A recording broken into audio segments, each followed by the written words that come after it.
రేవంత్ రెడ్డి ఆదేశాల మేరకు కాంగ్రెస్ గుండాలు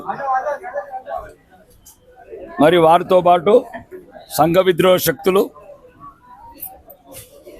కలిసి నిన్న రాత్రే ప్రణాళిక ప్రకారం భారతీయ జనతా పార్టీ కార్యకర్తల నాయకులను చంపాలని ఒక కుట్రలో, రెండోది ఇక్కడ కూడా ఢిల్లీ లాగా ఏదైతే ఢిల్లీని అలజడిగా చేశారో ప్రపంచ పటంలో ఈరోజు నరేంద్ర మోడీ గారి నాయకత్వంలో భారతీయ జనతా పార్టీ ఆధ్వర్యంలో ఈరోజు దేశం ముందుకెళ్తున్నది. వికసిత భారత సమయంలో రాహుల్ గాంధీ, ప్రియాంక గాంధీ విదేశీ శక్తుల కుట్రలో ఒక పావులై ఈ దేశానికి చెడ్డ పేరు తేవడానికి నిన్న చేసిన పనుల వల్ల ఈరోజు మేము నిరసన తెలపడానికి మా భారతీయ జనతా పార్టీ అధ్యక్షుడు రామచంద్రరావు గారి పిలుపు మేరకు శాంతియుతంగా ర్యాలీ చేసే సందర్భంలో ఒకవైపేమో కాంగ్రెస్ శ్రేణులకు ఇక్కడి నుంచి లోక్ భవన్ వరకు ఎటువంటి ఆటంకాలు లేకుండా 5 స్టార్ ప్రోటోకాల్స్ ఇచ్చి పోలీసులు ఇక్కడనేమో మమ్మల్ని అన్యాయంగా దారుణంగా మా కార్యకర్తలని మాతో పాటు జర్నలిస్టులను చూడకుండా రాళ్లతో కొట్టడం. కాబట్టి దీన్ని తీవ్రంగా ఖండిస్తున్నాము. మీడియా మీద ఇట్లా దాడిని ఈ రకంగా దాంట్లో కూడా కొంత చట్టసభ సభ్యులు కూడా వచ్చారు. దీన్ని బట్టి అర్థం చేసుకోవాలి రాష్ట్రంలో ఉన్న మీడియా ఈ కాంగ్రెస్ గుండాలు నాయకుల రూపంలో ఎట్లుంటారు. వీళ్ళు నాయకులు గారు గుండాలు రౌడీలు దొంగలు ఏలుతున్న రాష్ట్రం కాబట్టి ఇట్లాంటి చర్యలు జరుగుతున్నాయి. ఇప్పుడు ఏదైతే ప్రవీణ్ అనే ఒక జర్నలిస్టుకు గాయం తీవ్రంగా అయింది. ప్రవీణ్తో పాటు సుమారు 5 భారతీయ జనతా పార్టీ కార్యకర్తలు కూడా వాళ్ళ తలలు పగలగొట్టారు. బీజేపీ ఆఫీస్ వైపు నుంచే రాళ్ళు వచ్చినాయని చెప్పేసి అంటున్నారు. చెప్పిన తర్వాత భారతీయ జనతా పార్టీ సామాన్య కార్యకర్తలను కూడా ఆ రాళ్లతో 4-5 గాయాల పాలైపోయినాయి. కాబట్టి దీన్ని తీవ్రంగా ఖండిస్తున్నాం. జర్నలిస్టుల పట్ల ఈ జర్నలిస్టు మీద జరిగిన దాడికి భారతీయ జనతా పార్టీ అన్ని రకాలుగా కాంగ్రెస్ నాయకులందరేమో బీజేపీ వాళ్ళే రాళ్ళు వేశారు, బీజేపీ వాళ్ళే దాడులు చేశారని చెప్పి అంటున్నారు. ఇప్పుడు కాంగ్రెస్ వాళ్ళు భారతీయ జనతా పార్టీ ఆఫీస్ దగ్గరికి వచ్చారా, భారతీయ జనతా పార్టీ అక్కడ రాళ్లతో కొట్టారా గాంధీ భవన్లో? ఇప్పుడు మీరు మీడియా మిత్రులు దయచేసి మీరన్నా స్వతంత్రంగా ఉండండి. ఆ పోలీసుల లాగా అమ్ముడు పోతే మేమేం చేస్తాం? మీరు స్వాతంత్రంగా ఉండండి. అదే అంటున్నాను, రాళ్ళతో తప్ప. ఇప్పుడు మాకే తగ్గుతున్నాయి, మా పక్కన మీకు తప్పాయి. ఇప్పుడు మనం ఉన్నాము, రాళ్ళు తరచు మీతో తగ్గుతాయి, మాకు తగ్గుతాయి. కాబట్టి న్యాయం వైపు ఉన్నారు, కాబట్టి ధర్మం వైపు ఉన్నారు. కాబట్టి ఎట్టి పరిస్థితుల్లో ప్రతిదాన్ని ఎదుర్కొంటాం. మాతో పాటు మీరు కూడా ఎదుర్కొంటే మీకు అన్ని రకాలుగా అండదండలుకుంటాం. అంటే వీళ్ళు వచ్చి ఇప్పుడు కాంగ్రెస్ వాళ్ళు పరామర్శకు వస్తున్నారు, బీజేపీ వాళ్ళు పరామర్శకు వస్తున్నారు. వాళ్ళు మీ మీద చెప్తున్నారు, మీరు వాళ్ళ మీద చెప్తున్నారు. మధ్యలో నలిగిపోయేది ఇక్కడ ఒక జర్నలిస్ట్ విచక్షణ. అదే మేమెల్లి గాంధీ భవన్ మీద దాడి చేసామా, రేవంత్ రెడ్డి ఇంటి దగ్గర దాడి చేసామా, పిసిసి అధ్యక్షుడు మహేష్ కుమార్ గౌడ్ ఇంటికి దాడి చేసామా? వాళ్ళు గుండాలు రౌడీలు పోలీసుల మద్దతుతో దొంగల్లాగా మా పార్టీ మీద దాడి చేశారు, మా కార్యకర్తల మీద దాడి చేశారు, అడ్డొచ్చిన జర్నలిస్టు మిత్రుల మీద దాడి చేశారు. కొద్దిగా మీరు లాజిక్స్ సింక్ కావాలి కదా. మేము రాళ్ళు తీసుకొని గాంధీ భవన్లో దాడి చేస్తేనేమో మేము దాడి చేసినట్టు, వాడొచ్చి రౌడీలు గుండాలు నాయకులు పోలీసుల మద్దతుతో ఇది డీజీపీ గారు పేషరతుగా క్షమాపణ చెప్పాలని నేను చెప్తున్నాం. ఇక ముందు ఇట్లాంటి చర్యలు జరిగితే రాబోయే ప్రభుత్వంలో ఎవరిని వదిలేదు, ప్రతి ఒక్కరిని లెక్క బట్టి చూసుకొని తర్వాత చర్యలు తీసుకుంటాం. అక్కడ మనకి క్లియర్ గా తెలుస్తుంది, రాళ్ళు పట్టుకొని వచ్చింది కాంగ్రెస్ పార్టీ నాయకులు. అది అందులో ఎటువంటి అనుమానం లేదు. వాళ్ళు బీజేపీ నాయకుల్ని కార్యకర్తల మీద రాళ్ళు వేయడానికి ప్రయత్నం చేశారనే విషయం తెలుసు. ఆల్రెడీ స్టేట్ ఆఫీస్ లో కూడా కాంగ్రెస్ వాళ్ళు రాళ్ళు వేశారు.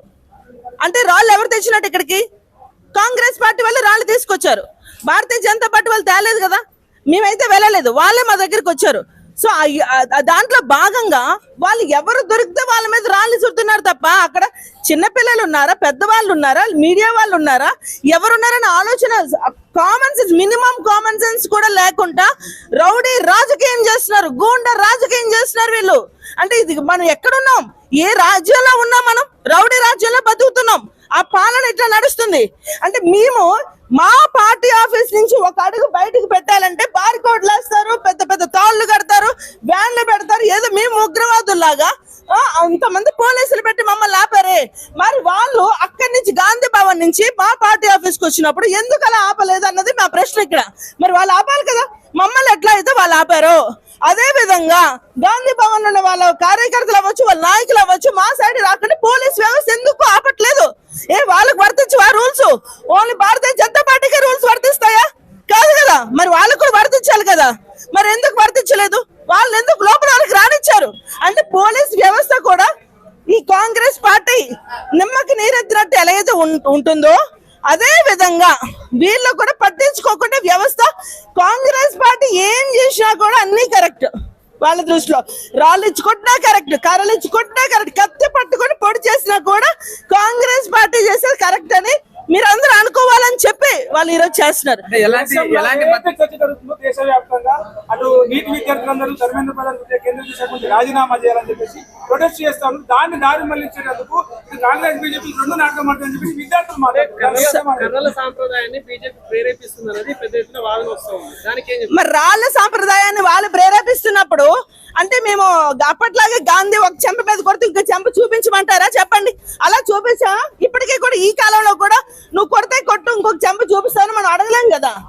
ఇప్పుడు అక్కడ ఏదైతే ఇప్పుడు జరిగిందో ఢిల్లీలో జితేంద్ర సింగ్ గారిని రిజైన్ చేయమని అడిగారు. దేనికి అడగాలి? నీటికి అదే ధర్మేంద్ర సింగ్ గారిని ప్రధాని రాజీనామా చేయమని అడిగారు. దేనికి అడగాలి? ఇప్పుడు చర్చలకి నీటికి సంబంధించిన విద్యార్థులకు సంబంధించిన చర్చలకి మేము సిద్ధంగా ఉన్నాము అన్న విషయం మేము చెప్పాక కూడా దేనికి వీళ్ళు మోడీ గారి ఇంటి మన ప్రధాని మోడీ గారి ఇంటి ముందుకి రాహుల్ గాంధీ వెళ్ళి ఎందుకు ధర్నా చేయాల్సిన అవసరం ఎందుకు వచ్చింది? అంటే మేము ఒప్పుకోలేదా చర్చలకి? ఒప్పుకున్నాం కదా. ఆయన కూడా మా ఆపోజిషన్ లో ఉన్నప్పుడు మా ఆపోజిషన్ లీడర్ అయినప్పుడు ఆయనకు ఆ హోదా ఇచ్చినప్పుడు మాట్లాడొచ్చు కదా, చర్చలు కొనసాగించవచ్చు కదా. అంటే మేము చర్చలకు రావేమో అనుకొని ఒక మాట మాట్లాడారు.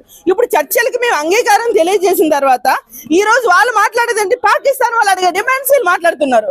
అంటే ఇది కేవలం రౌడీ రాజకీయం చేయడానికి ఏదో ఒక రకంగా భారతీయ జనతా పార్టీని ప్రజల్లో నెగిటివ్ చూపించాలి అని ఒక ఆలోచనతో ఆ రోజు రాహుల్ గాంధీ చేసే పని అనేది మనకు ప్రతి ఒక్కరికి క్లియర్ గా మీకు అర్థమవుతుందో లేదో కానీ మాకైతే చాలా క్లియర్ గా అర్థమవుతుంది. ఎలాంటి మద్దతు ఇవ్వబోతుంది బీజేపీ? ప్రవీణ్ ఖచ్చితంగా